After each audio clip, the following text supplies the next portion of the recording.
Salutare, bă băieți, eu sunt Zucasama și astăzi voi face un prim episod din seria noastră de Metin 2 Hurricane. Este un Metin PVM medium, pot să zic eu, din câte am înțeles de la un friend de-al meu. Și am zis, bă, de ce nu, încercarea moarte n-are, na. Și să ne punem itemele noastre. Punem și ăștia și hai să vedem. O să-i punem numele Liche. Sau ai, dar n-avem bănuți.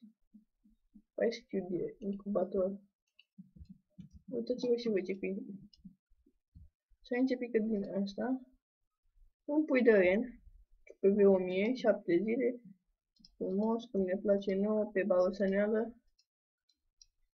Asta o să le punem aici. Să vedem cât putem noi să dăm. O să facem și o mică prezentare, dar mai întâi o să fac 100 de K. Ia. O să punem numele. Like. Imediat. 1,7 HP, DF 2,3 bună, mai multică, n-am ce zice. Nu pot să zic că e mai multică proastă, dar nici bună.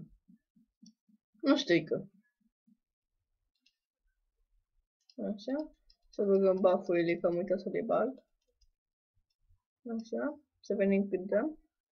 Uitați, dacă vă place seria aceasta de Metin 2 Hurricane, nu uitați să apăsați butonul de like, acolo un comment, un subscribe. Nu strică. Așa. Apodoc. Bun. Nu strică nici ea. Facem sistem. Am bat și eu, că pe asta e frumos. E de gust.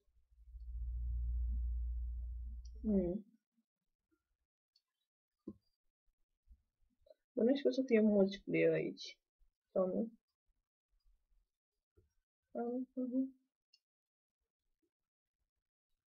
Nu știu ce, am puțin lag de la buff-ul acesta. Dar ia să facem noi... da, un not respawning. Hai să facem noi așa. Opțiuni joc. Nume magazine închide. Și nume. Acum nu mai am lag. Așa mai. Am level 4, la level 5. Să mai facem un level micuț. Deci, după cum vedeți aici la magazinul, cumpără linguri de 100 de cacao, așa, general. Pietre, inclusiv licanul, deci există și lican.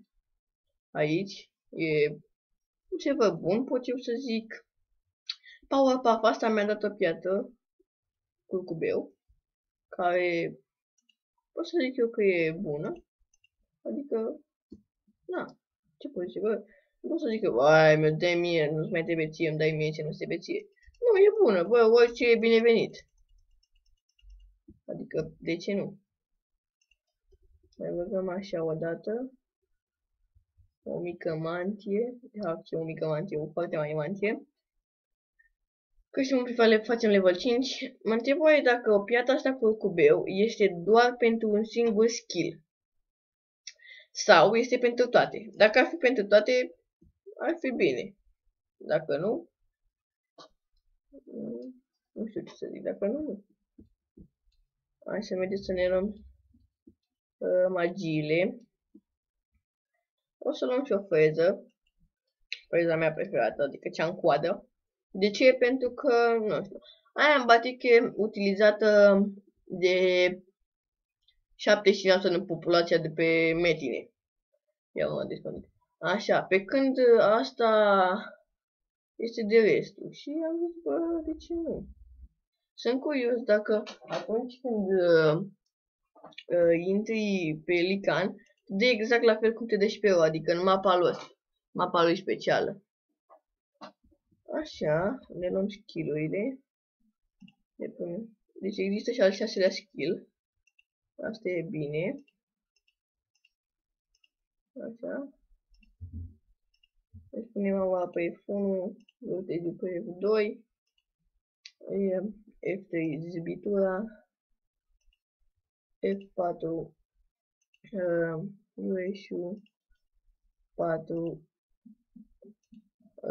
atacul triplu și puterea vieții o să punem pe 3, iar mantia pe 2. Hai. Să vedem, facem skill-urile. Da, deci nu e deputate, deci e bine. Este foarte bine, nu că bine. Da? Vreau să mă uit de skill. De asta de... Nu, deci nu există. Nu există absolut deloc poezie. De ce? Ce n-aș pare să vedem. Young și skill-uri. Bună zi, Kazama. Nu. Nu vreau să skill-uri de G. Poftim? Eu Ștefan Killer. Nu vin pentru că filmez. După ce filmezi. Nu bine, o să vin. Dar deocamdată filmez. Și tare vertical. Deci Hai că mai e 4 minute. Da, bine, o să filmez. În 4 minute o să mai filmez încă 3 videoclipuri. Bine, pas. Aici există pergamente set skill. Există ape, turmalină, cristal spirit, alte minunății, chestii. Sunt curios cât costă schimbă și adaugă. Costă cam... un caca. Nu prea îmi plac mie serverele astea. Deci uitați aici. Ce pet micuți, drăglași, o să zic. Julie, o să-mi fac și un lican, de ce nu? Licanul nu strică. Pe chestii, cristal de energie. Chestii care eu nu le prea folosesc. Hai să batem și niște metine. Mergem aici în spate. Să le batem. Mergem de level mic. Hai să vedem. Frumos. Băgăm apele. Dăm bine. Dăm foarte bine, nu că bine. O să-mi pun și skill-urile pentru cal, dar nu acum. Mai încolo. Inelul jucătorului. Ia să vedem ce este inelul jucătorului. Este... Osul porcului. Cred că asta e ceva care pică la metine și ne trebuie. Hai să mai dăm una. O să le dăm pe toate, de fapt. O să batem metinul ăsta de 25. Care îl batem foarte ușor. Din câte văd eu. Suntem în premieră aici, 4 metine versus un single player. Cine câștigă, metinele sau playerul? Asta e întrebarea. Să chemăm și mai mult, da? Pe tot la mic e chemat. Da, e chemat. Deci facem rapid de bă. Îmi convine. Și prietenul al meu zice că e pe vreme hard, dar dacă ăsta e pe vreme hard, nu e. Hai mă, așa ce mi-a picat. Pentru întoarce banderola albă, pânză fină. Asta o să-mi trebuiască pentru eșarfă. Pânză fină, pânză fină. Așa, lasă-o deocamdată. O să bat și metinul ăla de 25, că mai e unul. Așa. Și după aia o să încheie episodul. Așa. O să vedem ce mai pică din astea. Mamă, bun. E bună, mamă. N-am ce zice.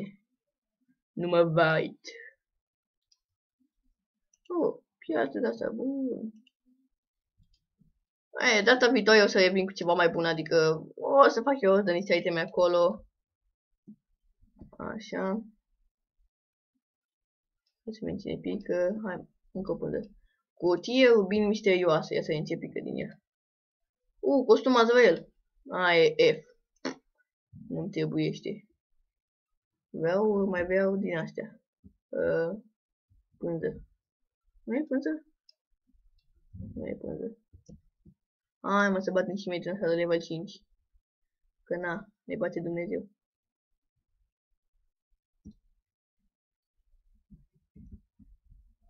Așa. Cam atât cu acest episod. Eu am fost Lucazama. Trebuie să închei episodul, asta e. Eu am fost Lucazama, deci v-am pupat.